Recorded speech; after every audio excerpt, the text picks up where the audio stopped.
Este programa es auspiciado por la Organización de los Estados Iberoamericanos para la Educación, la Ciencia y la Cultura y declarado de interés por la Agencia Nacional de Seguridad Vial. Bienvenidos a otro programa de 2 segundos. Hoy es cambio de quincena en el país, en la ruta, así que le pedimos a todos que bajen un cambio, como siempre decimos, abróchense el cinturón, los chicos atrás con el cinturón puesto, no tomemos para manejar, descansemos, lo que decimos siempre, pero que tratamos de machacar. Hoy vamos a volver con el cine, como hicimos el año pasado. Vamos a estar con Miguel Coan, el guionista y director de la película Sin Retorno, y con Ana Coan, su hermana, y también co-guionista, para mí una de las mejores películas del año pasado, donde se habla específicamente del tema de la seguridad vial, pero del lado de la responsabilidad y del compromiso. Así que después de la apertura estamos con ellos.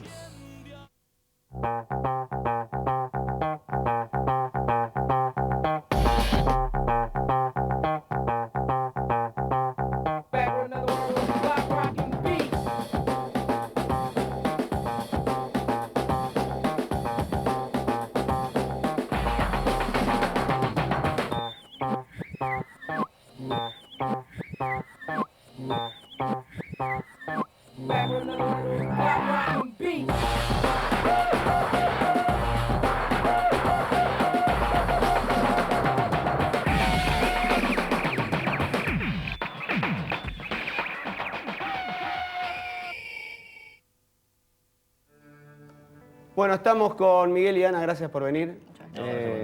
No, por favor, siempre que hay alguien que... La verdad que es un tema que en el cine, salvo Carancho y ahora ustedes con esta película, muy poco se vio. ¿Cómo se les ocurrió a los dos que la escribieron?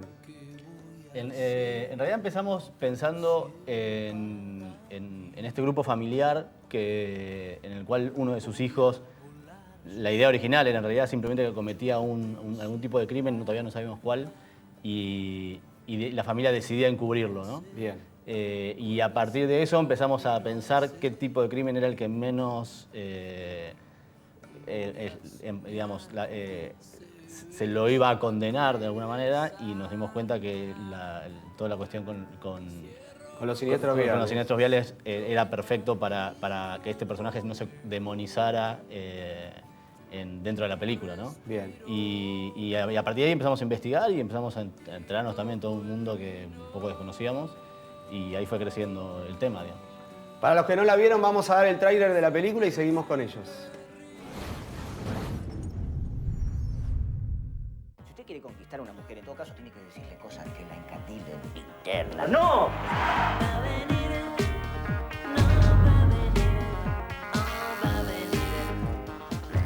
¿Mamá, me puedo llevar tu auto? Sí, claro. No, eso se lo tenés que pedir.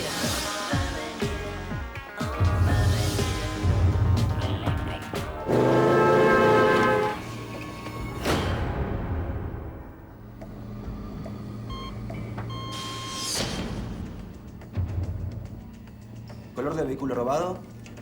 El relato de su hijo, por lo menos extraño. No hablaste con nadie, ¿no?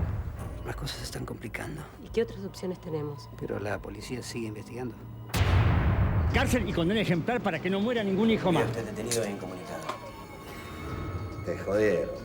Si bien las pruebas no parecen muy contundentes por la presión de la fiscal, de los medios, y es muy importante que vos recuerdes con precisión lo que pasó aquella noche. Este tribunal resuelve. A mí me cagaron la vida. Vos sabés lo que busco. Llama a la policía. Quiero que se termine. ¡Pará, Luciana!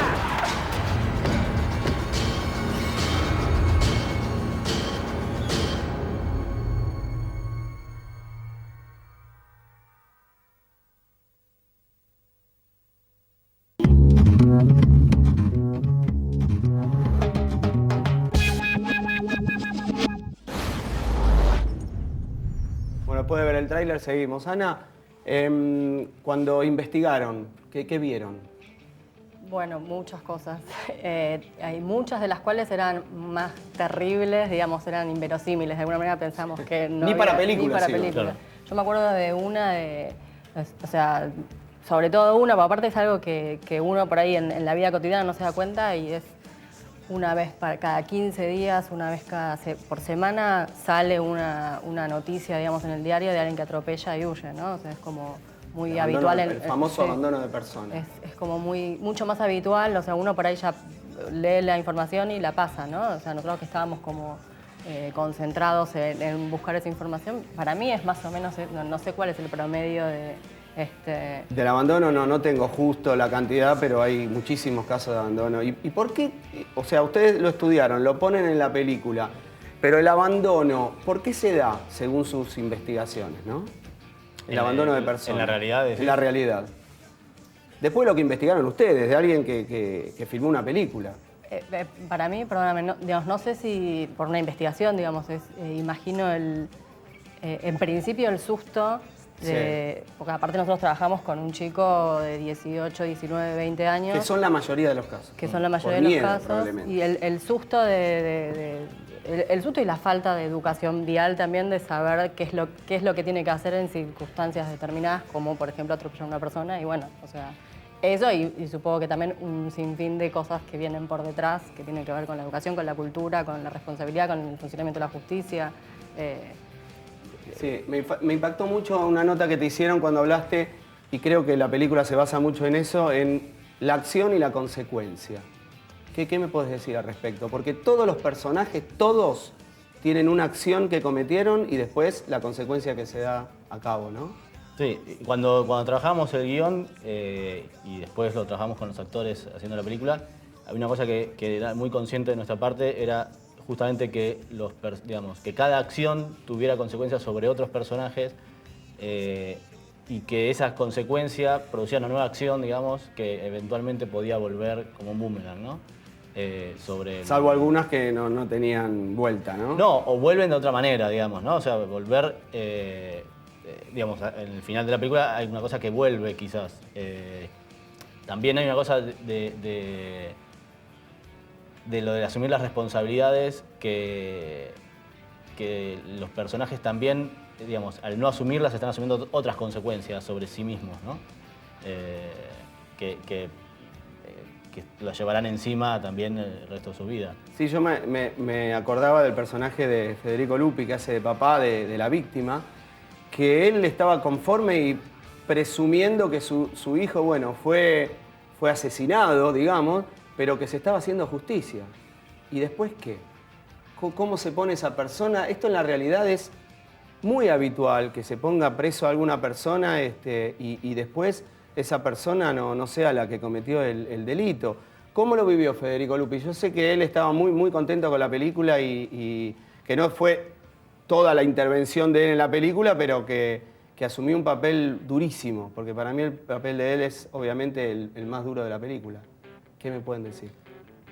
Yo al principio tenía como cierto temor de que Federico no, digamos, le costara tomar ese personaje, digamos, ¿no? Porque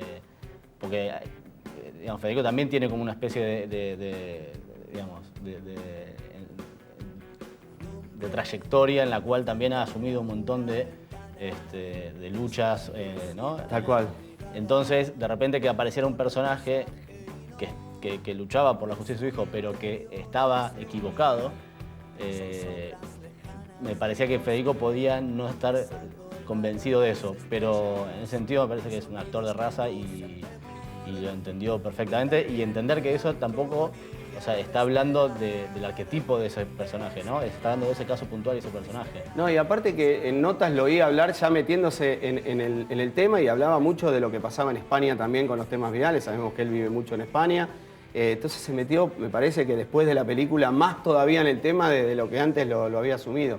Creo que también el papel de Slipa en el momento de querer confesar y los padres no dejarlos, ¿a quién le tocó esa parte de escribir? Bueno, esa fue una de las escenas que más nos costó. La escribimos miles de veces. Laburamos juntos, o sea que no es... ¿Pero por qué? La que más costó. Bueno, primero porque era un momento muy particular de este chico, que es es el personaje del chico que atropella, que escapa, que le oculta a los padres al principio hasta que llega este momento en el que... Llega un momento que no puedes ocultarlo. En el que no puede más. Bueno, porque primero nos parecía, bueno, teníamos que meternos en la cabeza de ese chico que había pasado todo lo que había pasado y que, y que de alguna manera como su primera acción como hombre, la primera decisión como adulto que había tomado había sido huir, ¿no? O sea, ahí era como el momento en el que se definía alguna cuestión y después de un pequeño periplo con su amigo intentando ver qué hacer, pide ayuda a su viejo, digamos, de alguna manera, de esa manera y como le salía. Entonces estábamos como buscando, bueno, encontrar la escena que a nosotros nos parecía que iba, y después, bueno, fue todo el trabajo de él con Martín y con Luis Machín para lograr esa escena que... Sí, fue bárbara y son dos actores, la verdad que eligieron un elenco increíble, impresionante. Vamos a ir a una nota con Antonio Viegas, que es papá de Quiquino Viegas, un chico que falleció.